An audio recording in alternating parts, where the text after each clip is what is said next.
So welcome to the winter installation of the Cognitive Science Colloquium. Our speaker today is Tiago Torrent. We have been lucky to have Brazilians actually in residence, but this Brazilian is still in Brazil, in Juiz de Fora, so we'll be here virtually. Now, when we look at cognition, one of the central aspects of human cognition that's really amazing is that we think into the future.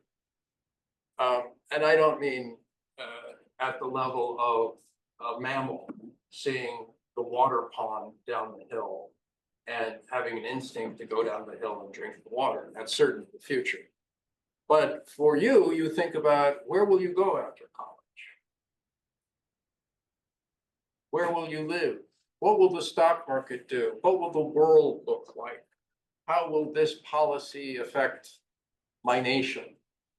Where will the money come from? You think across causation, agency, time, and space in ways that no other species is remotely able to do. Evolution can plant an instinct, telling it, hey, swim upstream, It has long-range dependencies, but that instinct is species-wide, and it took, forever to evolve. Whereas human beings can think into futures that are not in front of them. They might be impossible futures at the moment. Across causation, agency, time, and space. Cats, causation, agency, time, and space. It's one of the most amazing things about cognition. And when you think about the future, one of the things you're doing is causal reasoning. What will the future be? How can I do something now that will change the future? How can I do something that will stop a future from happening, right? A whole lot of your work in life is thinking forward to the future and thinking causally about how to influence that future. Well, you've heard over the last 2 weeks an awful lot about conceptual frames and how they operate everywhere in human cognition and how complicated they are. And today, we're going to have a presentation that touches not only on frames, but shows you how cognitive apparatus and research into cognitive apparatus framing and cognitive tools combined with computational tools might help us actually affect specific futures, might let us find patterns so that we can predict, so that we can prevent, so that we can prepare.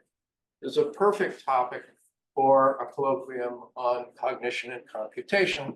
And Tiago Torrent, who's been thinking and writing about these kinds of subjects his entire career and building tools to do them, is here to address the future of cognition and computation with a very specific example. This isn't a made-up example. This isn't an imaginary example. This is not a wished example. This is an example that Tiago Torrent built and is running right now in Brazil with sponsorship from the government of Brazil and corporations. So it's a combination of theory, models, and tools all in one.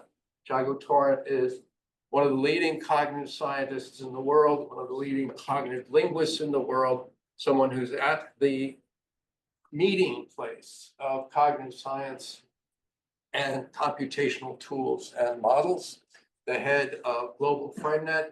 Let's welcome our speaker, Tiago Torrent, who today will be talking about frame-based models of linguistic cognition for social impact. Okay, thank you so much for the great introduction. Hello, everyone. It's a pleasure to be joining you even remotely.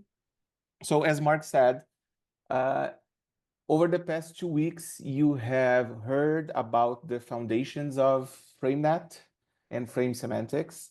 And Fred walked you through those basic aspects of the theory and of the computational implementation of frame semantics as a FrameNet. And then Marcelo showed you how FrameNet Brazil has been using those foundations to build data sets for specific applications. And today the idea is to show you one application of frame semantics to a real social issue, which is gender-based violence. So in this talk, I will be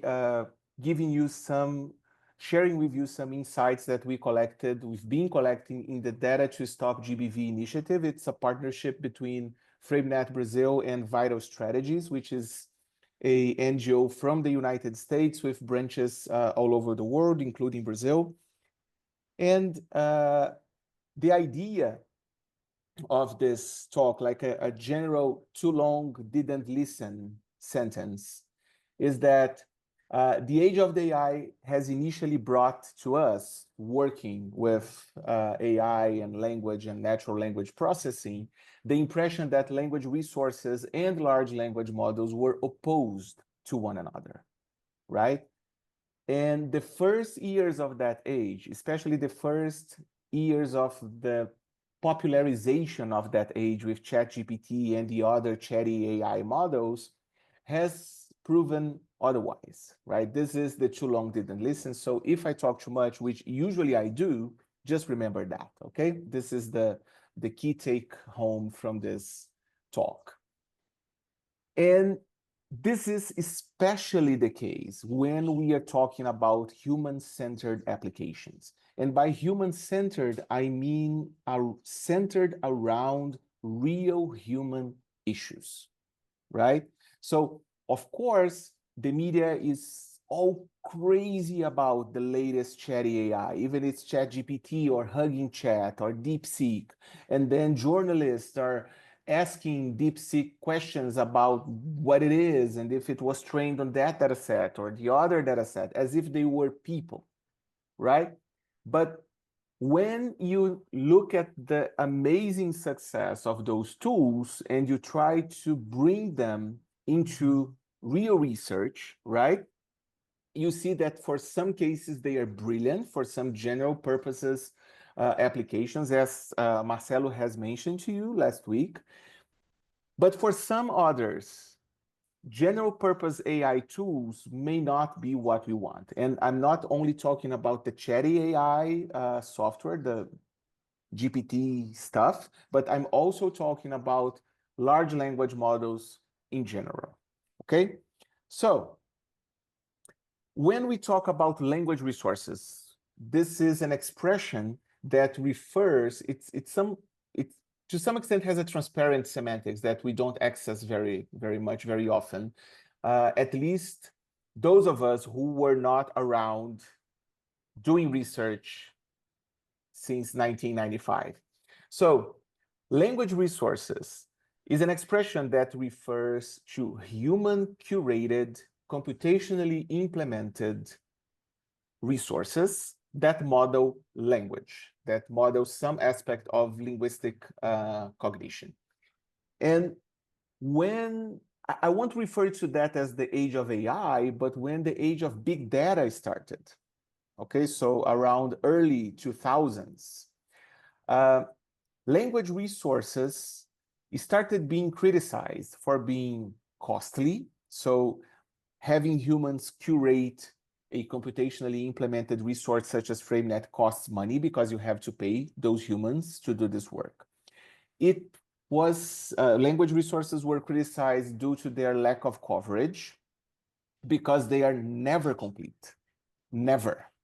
Because there is always going to be a new word, a new meaning extension for a given word. And then if you were ever done with words, then there is syntactic structures, then there is multimodality, and there's always things to cover. And then when you have a robust language resource, it's really a pain to maintain it because it requires maintenance 24/7 to be reliable, to be accessible, to be extendable, right? So at first, when big data came into play with the first large, before the first large language models, but with the first statistical NLP approaches, a lot of people saying, okay, let's get rid of language models because they have those three main issues. And as this idea evolved, and it's been evolving at least since 2005, and it started evolving faster when the first transformer-based architectures got released. So I'm talking about BERT and the other derived models such as Roberta and all of them. The idea that was very pervasive in the community was this idea that, okay, all we need is more data, right? So if you feed those models more and more data, eventually they will get to the level of granularity and to the level of specificity that human curated resources have. And of course, when ChatGPT became a thing and you no longer had to program to get those models to spit out things for you, right? Then the next reasonable step in this future projection was, okay, what if I ask things like ChatGPT or DeepSeek to generate data for me? And then I could use those models to address the lack of data hypothesis and just get more data fed into the models. However, recent research has been showing that those AI models collapsed when they are trained on recursively generated data. So this paper here that was published in Nature by close to the end, second semester, beginning of the second semester, end of the first semester of last year, demonstrated that when you train language models, when you train AI with AI-generated data, the performance of those models get worse than when they're trained only on human-generated data. But this is not the only case. Previous to this research in NLP had demonstrated that after some point, the amount of performance gain is very reduced, even if you augment computational costs and if you augment the amount of data enormously, right? So those kinds of research and those kinds of reasoning led to this idea that when you just add more data, you do not solve the problem, because you eventually lead the model to collapse, and model collapse in these terms is a degenerative process affecting generations of learned generative models in which the data they generate end up polluting the training set of the next generation. Being trained on polluted data, they then misperceive reality. So it's not that they become less fluent, it's not that they become less empathetic or less polite because they are trained to be like that. They are trained to keep you talking and to keep you using them. It's just they hallucinate more, right? They start to misrepresent reality. And then if you're trying to use such models to address a social problem, a socially relevant issue, you never want them to misrepresent reality. This is a big problem, right? And then, of course, we could, especially given your past two instances of this colloquium, we could open a big parenthesis here in this talk and say, okay, but why don't we just ground language models in other communicative modes, such as images? So what about multimodal AIs? Couldn't images serve as ground truth for anchoring AI models in reality?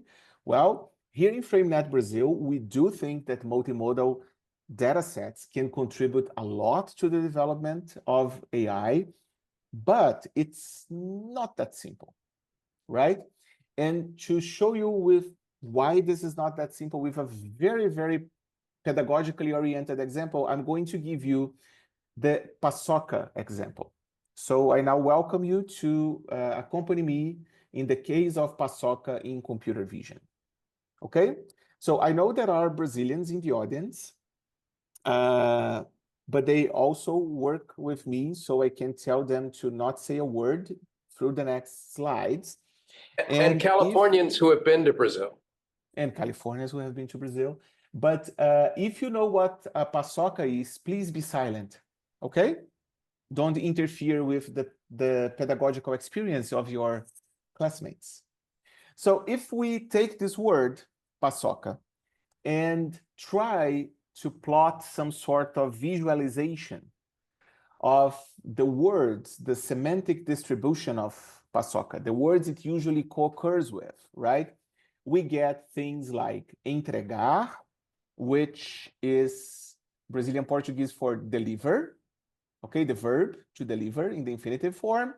We also get other verbs in light green, such as vender, sell, and polvilhar, dust, right?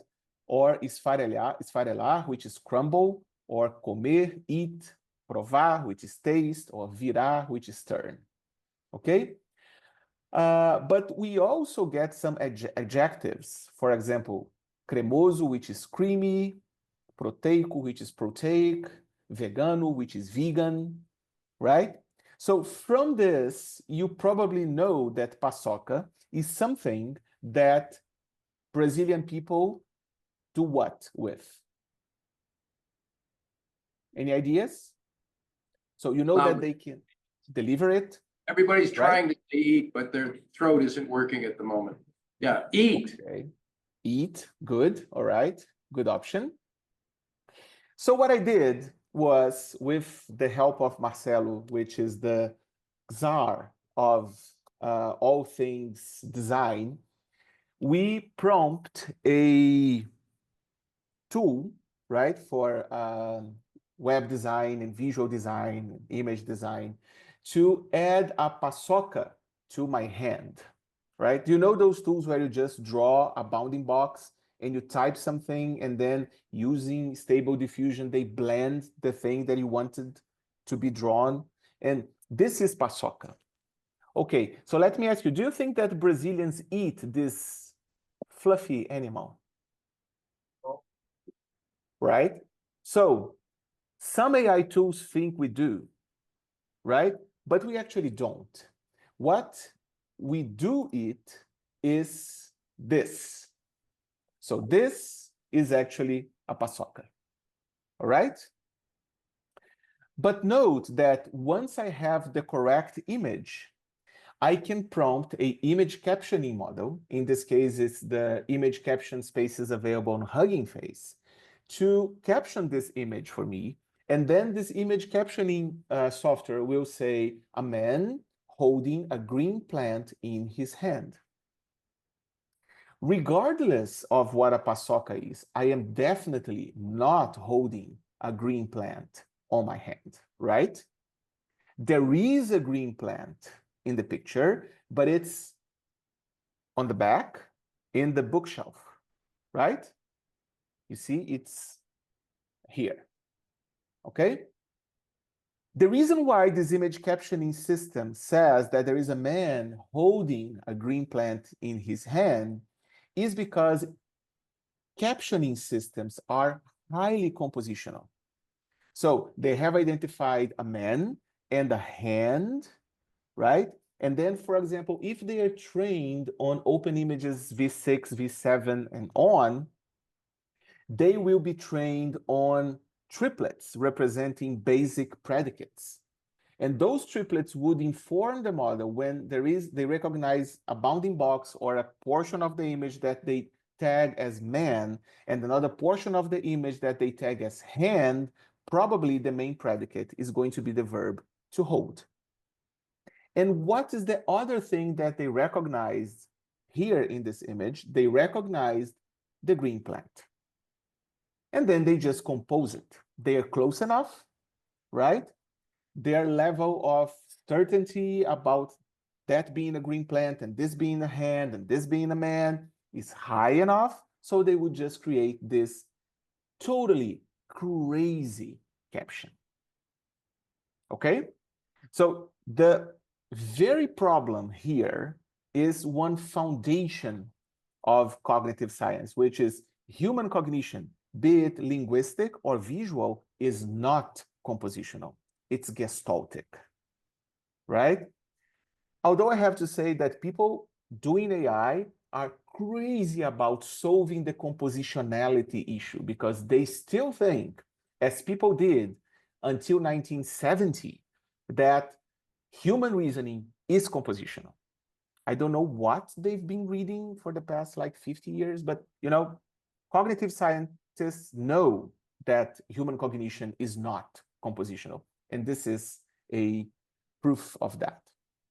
But it's not only this Hugging Face model. If I take this picture, right, and provide it to the state-of-the-art vision API ran by a very, very big company, whose interface details you already recognize, they would say that they see a person with 70% certainty, that they see clothing with 50% certainty, and that they see packaged goods with 73% certainty. But this paçoca is not packed, right? Okay, so this is not a packaged good. It's an unpacked good, or it's a treat that does not come in a package. So closing the big parenthesis, what the paçoca example shows to us is that multimodality is very interesting. Multimodal data sets can take us a long way, but they won't solve all the problems, right?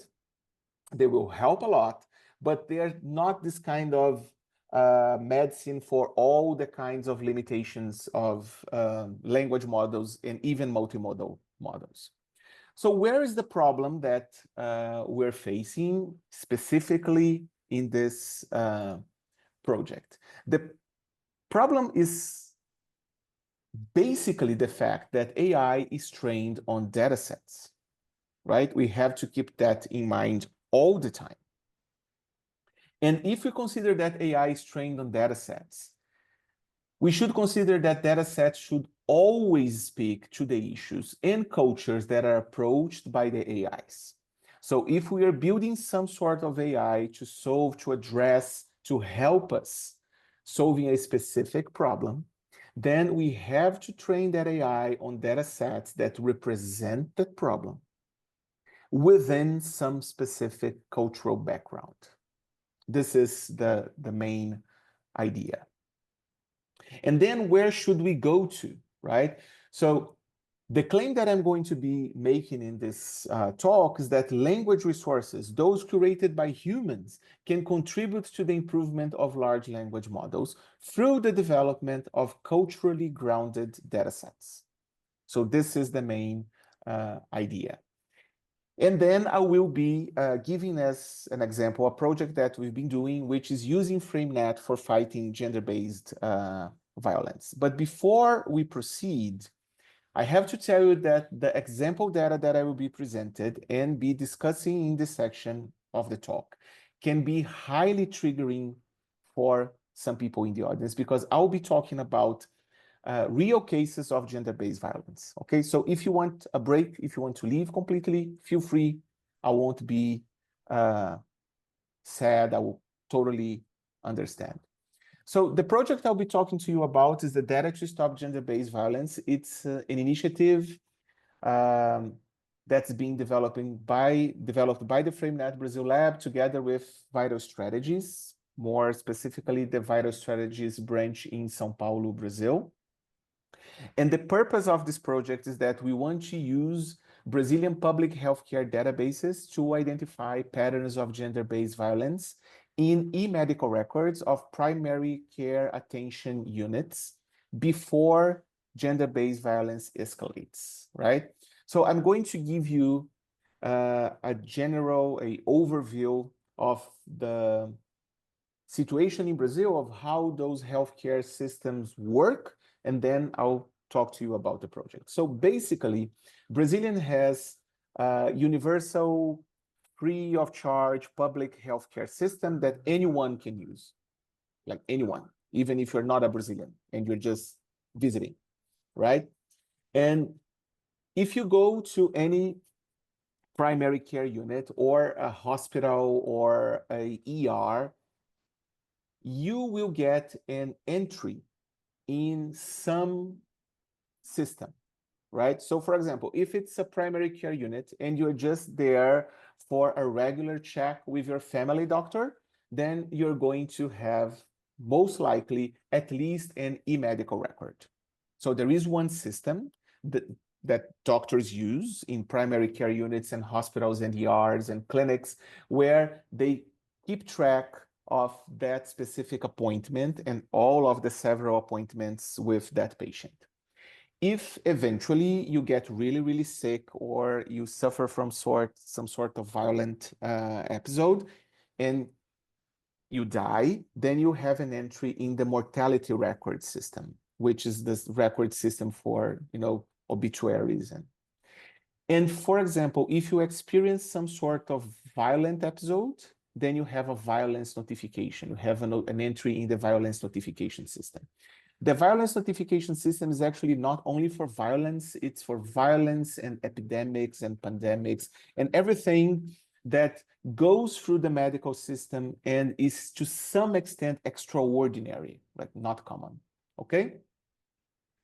Some of those systems store exclusively parameterized data. So for example, the mortality records, all the fields in the system are parameterized.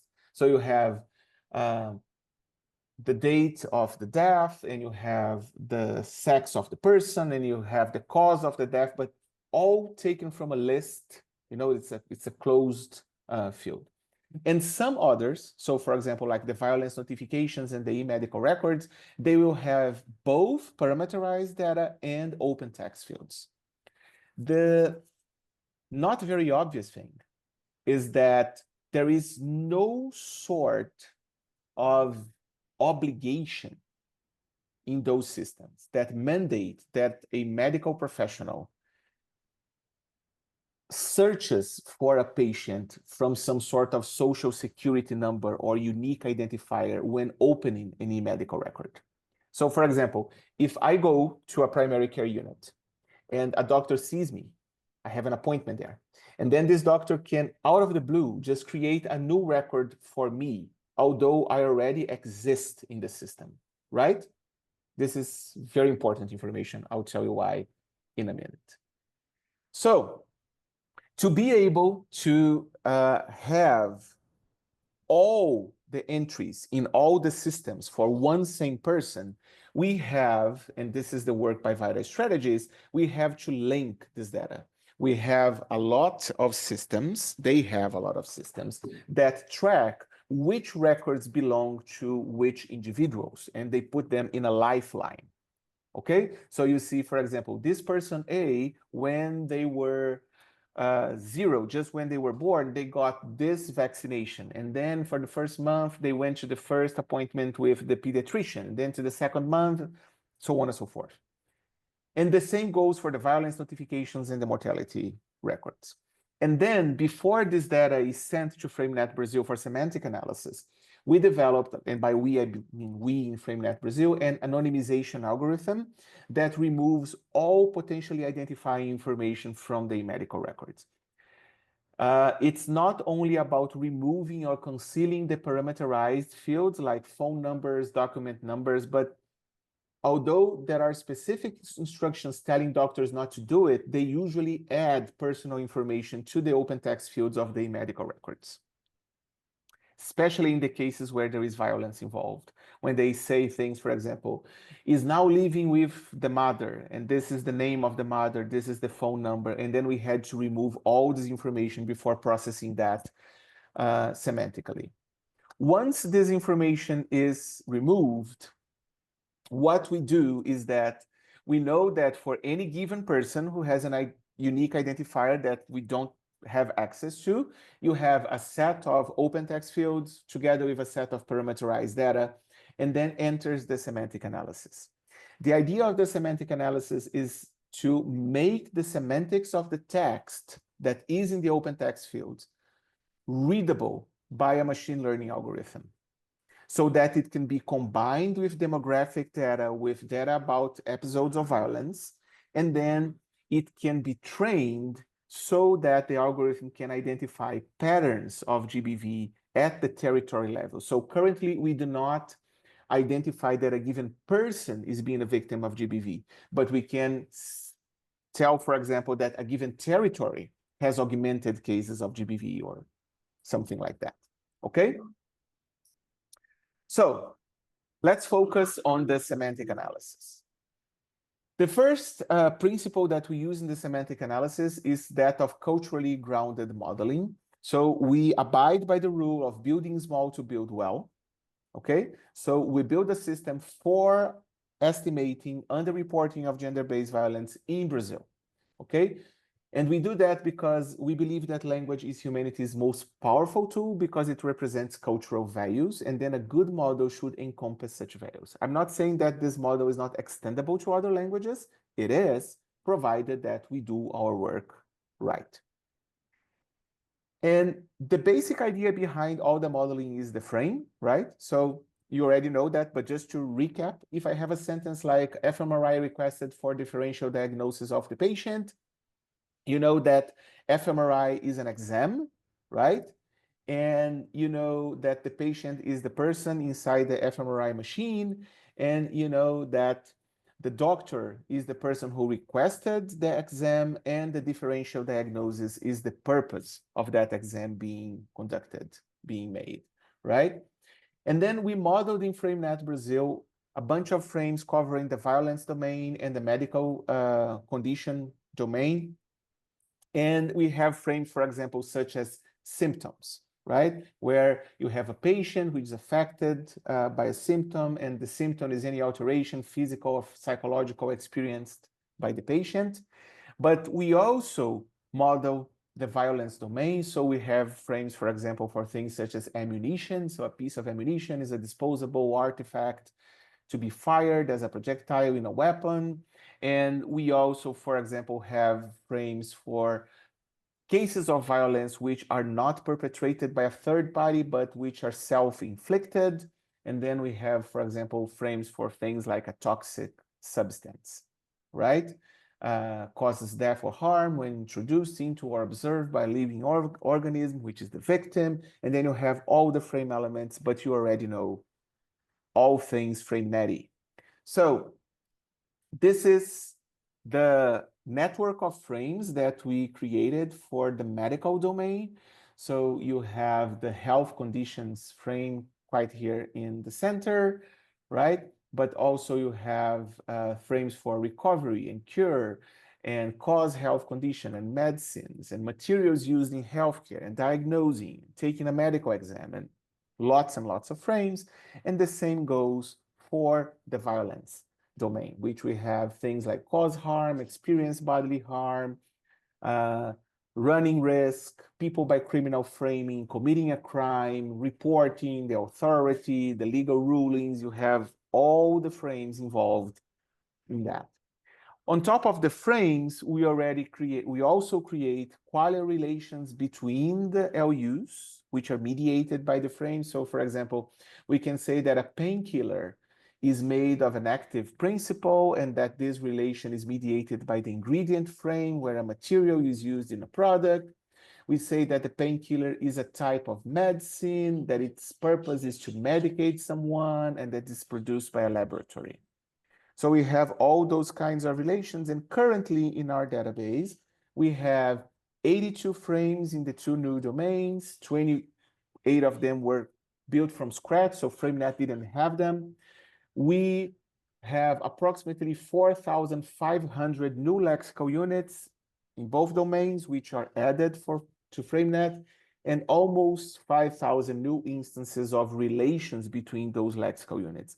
This is the human-created part, right? This is the part where humans work on a database management system, building this knowledge about violence, healthcare, and how they interact. So to be able to build this database, humans have to look at text data and annotate those text data, right? So we also abide by the principle of data annotation for fine-tuning the models. So we know that language is varied, it's rich, and then we have many ways of conveying information. And then that annotation allows us for a better understanding of the issue that we are tackling. So just to give you one example, there is one word in Portuguese, chumbinho, which can be translated as little lead. Okay? So inho is a diminutive suffix in Portuguese, and chumbo is lead. Okay, the metal. Right. And chumbinho in Portuguese can refer to those two things that you see in the image. It's either ammunition for air guns, okay? All right? Or it's poison. It's rat killer, rat poison, which you see to the other side of the image. So chumbinho was a word that appeared a lot in our data, really frequently, especially in the e-medical records of women who were victims of violence. Okay? So one thing is it because they were getting hurt by people using air guns? Or was it because they were being poisoned, for example? Okay? So to find that out, what we did was we took the data that we annotated. So we annotated approximately 1,000 sentences for the healthcare domain, 1,000 sentences for the violence domain, from the medical records and the violence notifications. And this annotation generated approximately 6,000 annotation sets, because in one sentence you can have more than one lexical unit annotated for a given frame, and approximately 8,000 for the violence domain. We also had 15,000 sentences annotated in Portuguese already existent in FrameNet Brazil, approximately 1,000 annotation sets, plus the full text annotation set for the Berkeley FrameNet, approximately 6,000 sentences, 33,000 annotation sets. Then we split that in train, dev, and test, and we trained an instance of a semantic parser, a frame semantic analyzer, which was developed by Carnegie Mellon University. The name of this analyzer is Lome, and we fine-tuned an instance of Lome to Brazilian Portuguese and to healthcare data. So when you take a sentence like paciente relata ansiedade, choro descontrolado e ingestão de chumbinho, or patient reports anxiety, uncontrollable crying, and ingestion of little lead, which in this case would be poison pellets, but not in Portuguese you don't know, because chumbinho could be either poison pellets or air gun ammunition, right? The system can parse the sentence and through the context infer that chumbinho in this case evokes the toxic substance frame because it was preceded by ingestion, right? So this is a case of self-inflicted violence, right? So it's the patient reports anxiety, crying, and attempted suicide. And from the approximately 2,000 sentences that we hand annotated for Brazilian Portuguese to train Lome, we were able to generate almost 25 million annotation sets, covering 10 years of public health care anonymized data from the city of Recife in Brazil, which is one of the largest cities in the country. And with that, we were able to make a lot of information visible to AI, which was invisible before, right? Because when you annotate this unstructured text data, it becomes structured, and then it can be used as a parameter, as a feature in a AI model. And what did we do with all this annotation? So we went back to the data, and we started looking for patterns of gender-based violence. And the things that we already found out about Recife is that 92 days before there is a notification of violence, the patterns of visits of women to primary care units starts to become more frequent. So they start going more often to the PCU. Okay? So you see this curve here, it starts to rise very fast, right? There are additional information to this chart, which is not here. And I'm going to give it to you, so just to get a dimension of what we're talking about. Approximately, we're talking, when we talk about the estimates of gender-based violence in Brazil, we have an estimate that approximately 1/3 of women and girls in Brazil have experienced or will experience some episode of gender-based violence throughout their lives. So it's very, very prevalent. And we have a very, very high underreporting rate of gender-based violence. It's very, very high. It's more than half the cases that go underreported. And the other very serious data that we have is that on average, when there is a violence notification, right, which is here, the woman is likely to die approximately 30 days after the violence notification, on average, right? So if you look at the pattern 92 days before, you have 120 days to do something. But if you don't, if you just start looking after the violence notification, then you have, on average, 1 month to try to prevent the escalation of this violence. So with a model trained on this semantically annotated data, we started estimating underreporting because we have 10 years of data, so we can ask the system to say, okay, is this a case of gender-based violence? And then the system can be trained and tested and evaluated against this historical data. And here are the performances of 3 different models, right? The first thing we did was, okay, everyone is using large language models.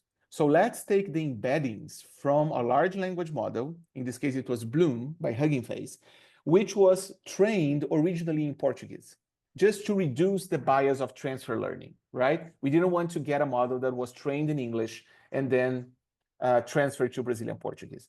And the reason why I can assure you that this model was trained originally in Portuguese data is because I was one of the people filtering Portuguese data for Bloom, right? So I know there's a lot of Portuguese data there in the original training of this model.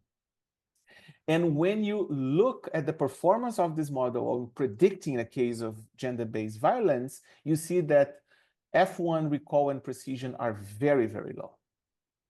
But a second question was, do we need really language? Do we really need language? Can't we just look at the demographic model, right? We take the demographics like age, income, the neighborhood where the person lives, right? If this person is married or not, the number of children, and try to predict violence. And when we look at only structured data, nothing to do with language, what we see is that the performance improves, right? But if we aggregate frame semantics and we look at the semantic model, the performance improves even more, okay? So we have improvement in F1 and recall and precision, and the semantic model in this case was tuned to prefer recall over precision, right? Precisely because of the nature of the social issue. It's underreporting of gender-based violence. So we would rather have a model that says that possibly you have more underreporting than less underreporting. And then we are able to turn that into a tool that healthcare professionals and government officials and policymakers at the city of Recife can use, because this is a map of the city of Recife, and when you scroll your mouse over the map, you see the average under notification rate of each neighborhood. And then you can expand that to show for a given neighborhood, you have the under notification rates, if it's above average, on average, for example, and you can have a more detailed view where within a given neighborhood, you see all the primary care units. the number of suspected cases, the number of users, the number of suspected cases per number of patients, and we can also estimate if women in that neighborhood are seeking the PCUs on that neighborhood, or if they are just trying to look for help at another neighborhood. This is very important because Brazil is a very misogynistic country. It's a very violent country for women. And it's not rare that when a woman seeks healthcare after some severe case of violence, the perpetrator of the violence is together with her, right? Because they took her to the primary care unit. So there are several layers of issues that are involved here.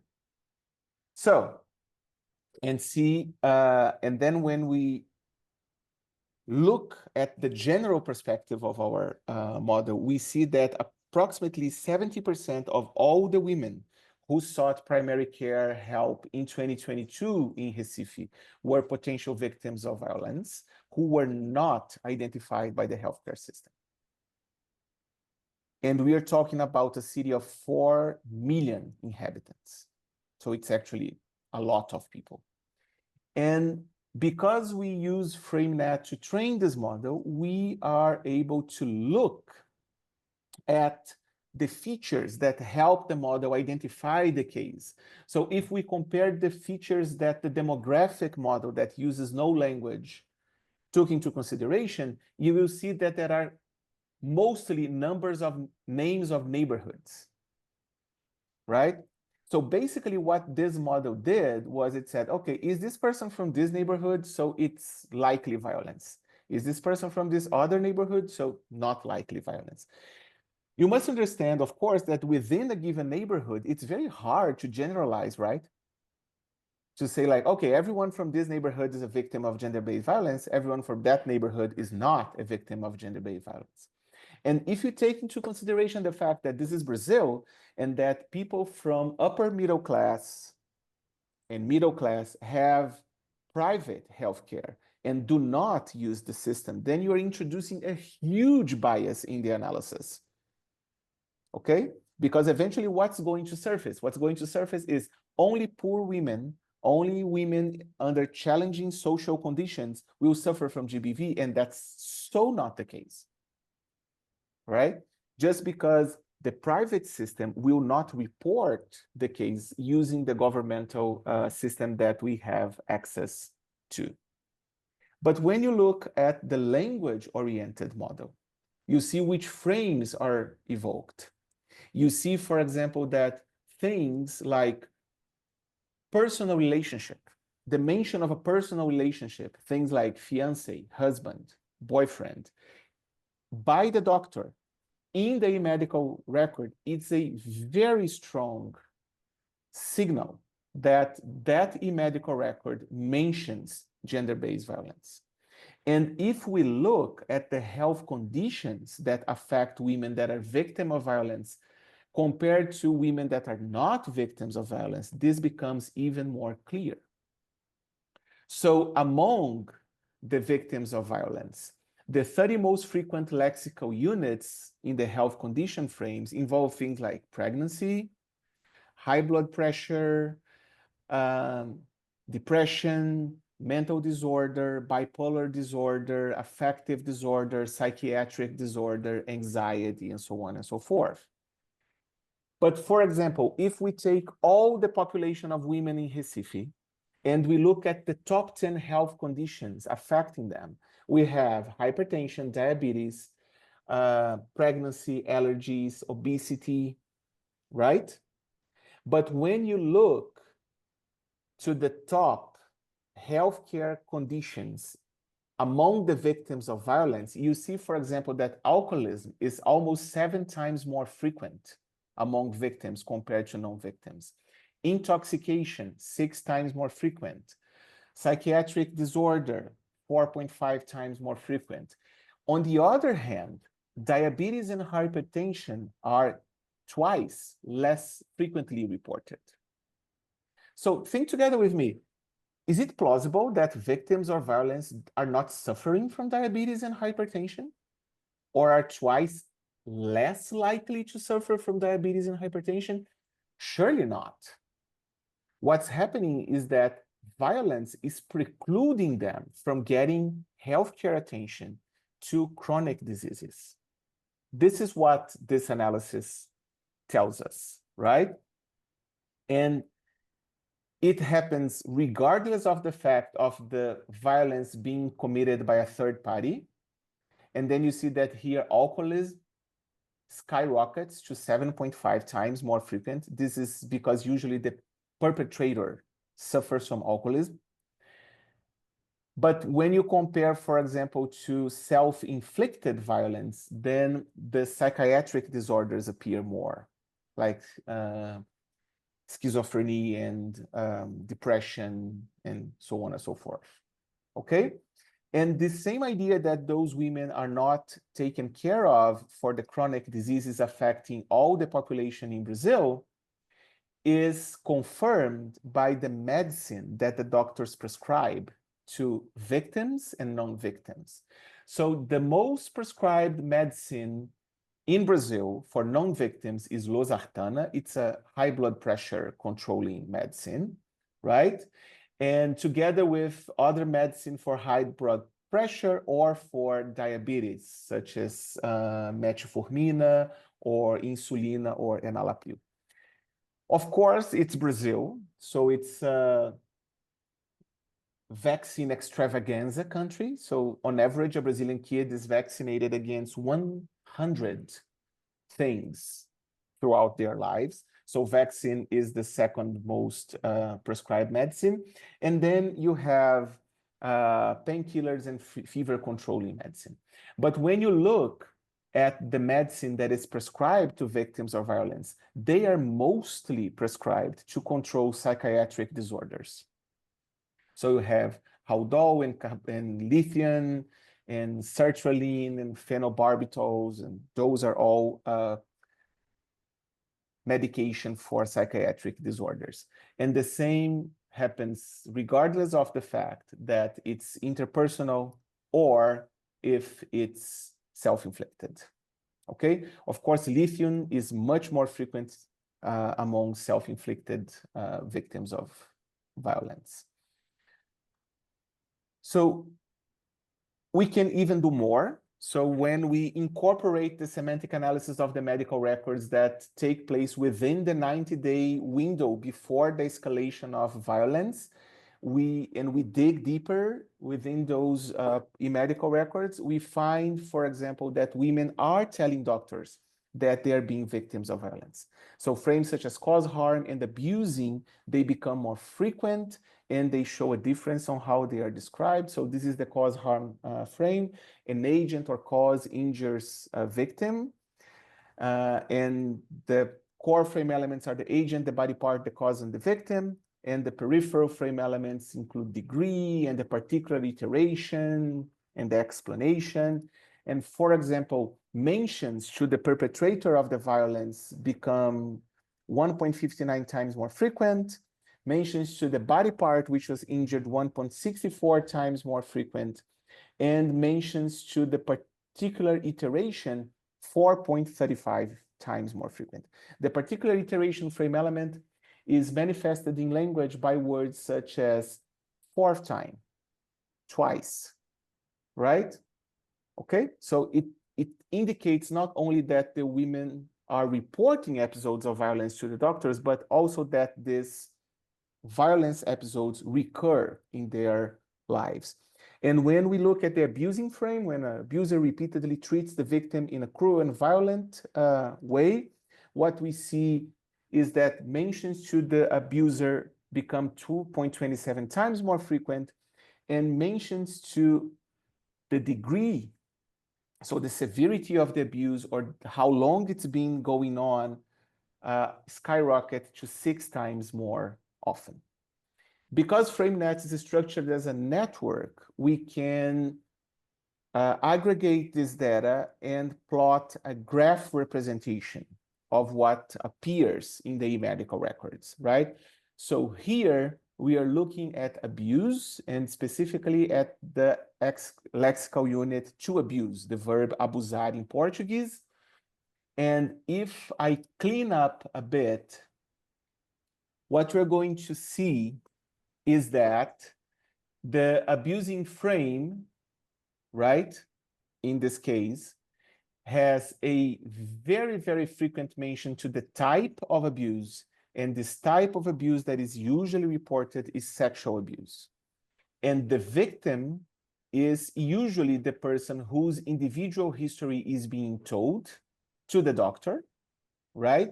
And when this victim mentions the abuse and says that it's a sexual abuse, it mentions that the perpetrator of the abuse is in a kinship relation with the victim. So it's a family member.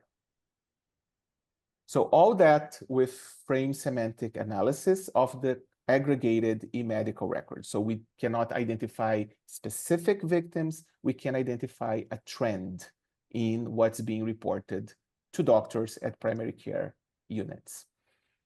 So those semantic graphs are now being used to discover and qualify the underreported cases. Because this is a highly underreported phenomenon, we have to augment our list of true positives, right? So once the e-medical records are annotated by Lome automatically, we can start active looking for violence patterns. And that's what we are doing now. So one example was we wanted to look at attempted suicide. And then what we did was we combined the attempt frame, say that an agent attempts a goal, and we wanted the cases where the goal frame element was filled by lexical units evoking the killing frame, right, in FrameNet. So this is the attempt frame. So an agent attempts to achieve a goal. And we wanted the goal frame element to be filled by lexical units evoking the killing frame, a killer or a cause causes the death of a victim, right? But we wanted specific instances where the killer and the victim were the same person, which characterizes the suicide attempt. And looking at the e-medical records in Recife, we discovered that 700 women had a violence notification for self-inflicted violence, right? But 1,275 women had records fitting the semantic pattern of attempted suicide. And among those, 874 women had records fitting the semantic pattern when the LU evoking killing was suicídio, which is suicide in Portuguese. And those women did not have a violence notification. Okay?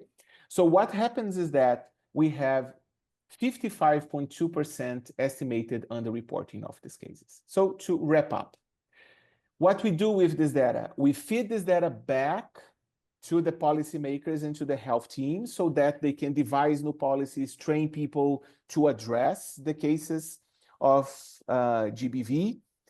And now, what we think will be the next step in this process is that we should start using those semantically informed perspectivized data sets and models and put them to test to the development and evaluation of new AI systems that can be trained on them.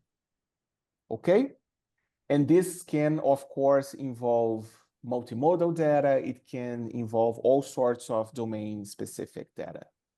And that's it. I thank you so much, and I'm happy to take your questions.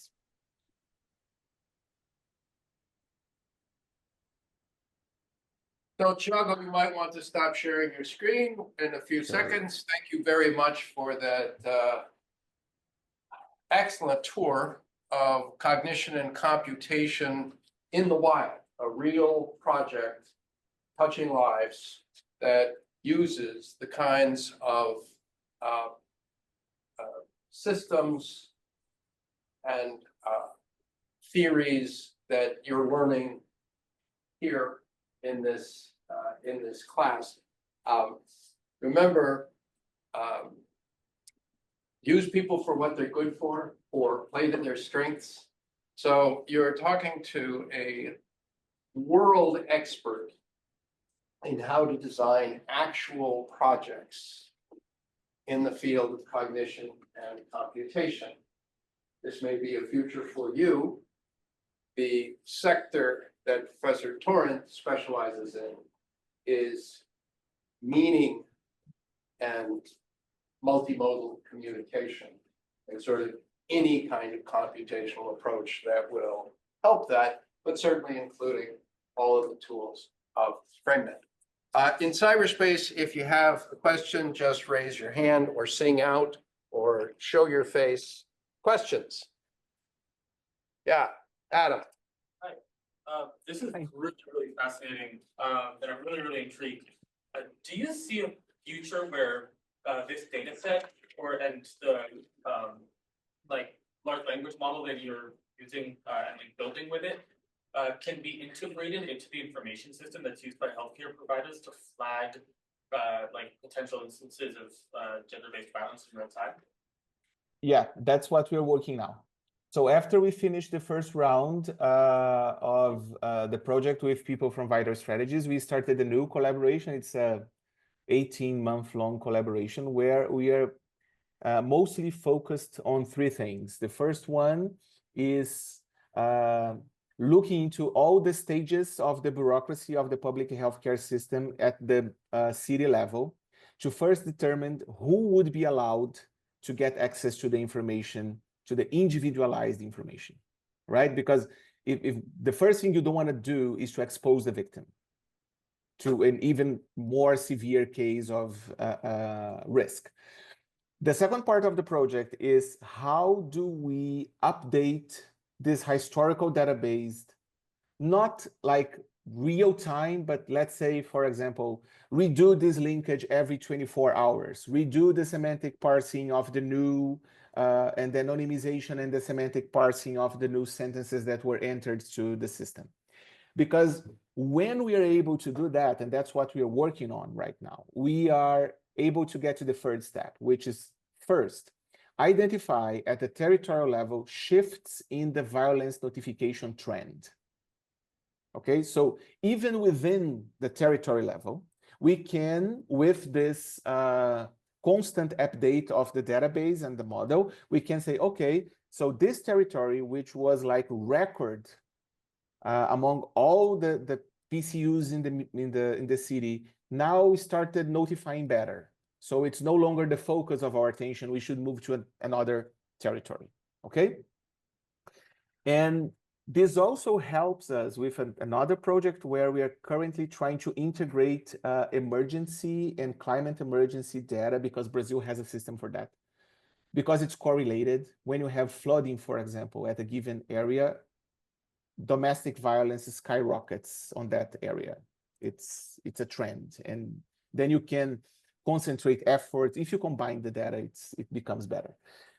But we are thinking of a alert system in the form of an early warning, where you can inform these people who have clearance, say, for example, okay, so in this neighborhood, you have X number of victims who are at an increased risk of gender-based violence. And we plan to have this operational by February 2026. This is when it's the day where we are planning to deliver this to the city of Recife so that they can use in their public healthcare system. Questions? Yeah. I guess one of my big things was when you're using this data set with a primary goal of being able to train better healthcare providers, better policymakers, right, et cetera, et cetera.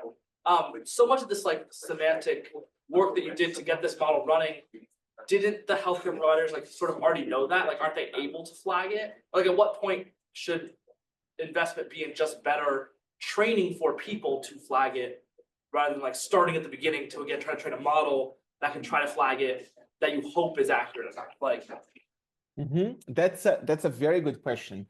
And we were surprised because we visit the healthcare providers in Recife very often. So we talk to them. Actually, Fred conducted some interviews with people from another city where we pilot tested before, a smaller city.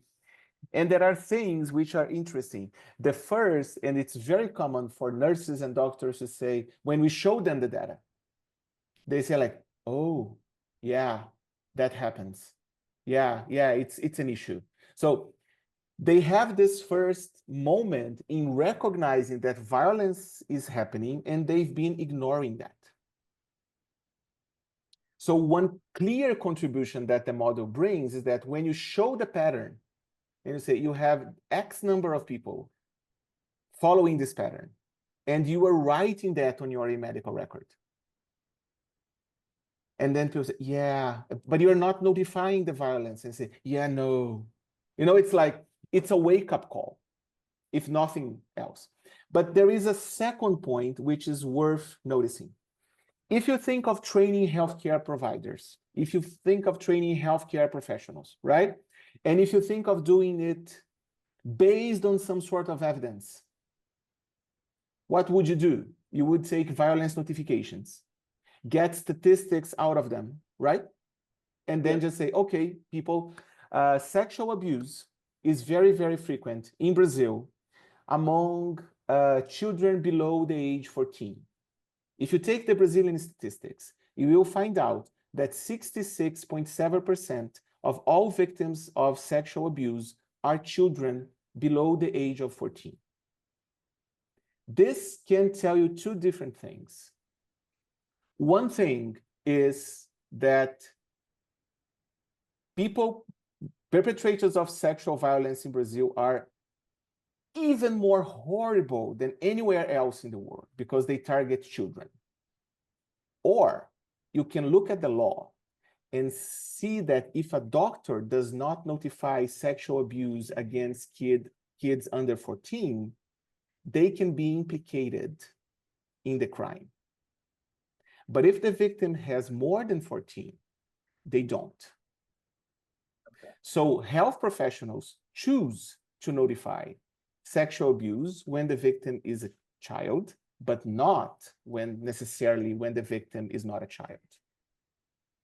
And the result of that is that if you Google in Portuguese, sexual violence campaign in Brazil, 9 out of 10 campaigns will target kids as victims. So the lack of accurate data leads to a misrepresentation of the social phenomenon and to the invisibilization of many victims. I'm not saying that sexual violence against kids is not the worst kind. I'm just saying that sexual violence against young women and adult women and old women is also terrible. And we should have data about that to inform public policy correctly. So even if I want to train people, I need to know the extent of underreporting. Otherwise, I will be basing all my policies in fake data or incomplete data, right? Okay. Cool. Thank you. Okay. Charlie? Hi, so yeah, this project is really, really cool. So everything about this model, like it's fine-tuned for the Brazilian healthcare system and for this specific setting. In terms of building a model that could be more culturally generalizable, do you think it's necessary to like build a kind of like a new model from the ground up for different cultures, or do you think you could generalize in some ways, or at least use this model as a starting point in some ways? Yeah. So one thing that for example, AI is good at because it's built like state-of-the-art AI, because it's built on vector space representation of words across languages, is that in principle, you can bootstrap a frame net for healthcare and violence for many other languages from the Brazilian data, right? So in that case, transfer learning could be good. And then once you have the lexicon of violence for English or Swahili or Bantu or Spanish or Russian or Chinese or Japanese, you could replicate the system for those other languages. And then, of course, what probably would happen is that you would have people who are language experts and know the phenomenon do the sorts of things that we are doing for active searching cases, because they also know the culture of those countries, right? So, for example, in Japan, common sense may know of kinds of violence that are not common in Brazil, and they could make combinations of frames to search for those kinds of specific violence. But in principle, it's generalizable precisely using AI's ability to transfer vector spaces representations of lexical semantics from one language into another language. So this is actually one of the avenues we've been exploring with Vital Strategies, because they have this big program called Data for Health that helps underdeveloped countries get healthcare data and then interpret this. So we did a talk about this project to a group of healthcare workers in Colombia and several countries of sub-Saharan Africa and Cambodia and Vietnam, several regions of the globe, precisely on this possibility of bootstrapping a lexicon for their languages. Great. So I am going to ask a last question before we thank you and send you off. This is a room full of people who can only dream of having a project in cognition and computation as sophisticated as those that you run in FrameNet Brazil, or that we all run in Red Hen Lab. But they can start right here working on it. So can you talk just a little bit about generalizability? You've built a system that is both a tool and a model. It's a causal model of sorts in that it makes inferences and predictions. And it's a tool for handling data and picking out these patterns. Question, to what extent do you think that this could be generalized above gender-based violence? So for instance, overdose. Can we look at data and have predictive models based on semantics, FrameNet semantics for overdose? Or how about for, I mean, I could go on with a long, long list. So to those who who are fascinated by gender-based violence and would love to do something in it, but who might have other projects, to what extent, what would you say about the generalizability of your general system of a FrameNet-based tool and model for predictions in medicine or anything else? There's been some previous experience. So people at Berkeley FrameNet built, and that was in terms of AI ages ago. They took part in a DARPA project that started focusing on firefighting. So if you are ever browsing through FrameNet data and you find crazily specific frames about firefighting, here's the backstory. So DARPA had this call for emergency response, and then the Berkeley FrameNet team put together a firefighting response which would take 911 calls and semantically parse them to estimate the extent of the fire, right? And the severity of the fire. And then the pilot went really, really well. And then DARPA changed it to military. Like, so what if you start getting reports from soldiers in the ground reporting on being victims of an attack?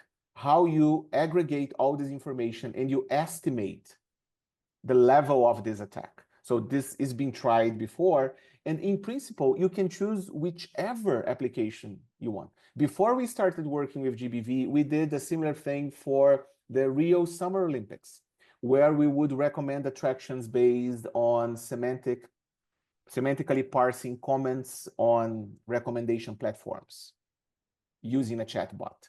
So whichever domain you want to work with, right? Provided that you have the frames and you have the LUs, and then FrameNet already has coverage for a bunch of them.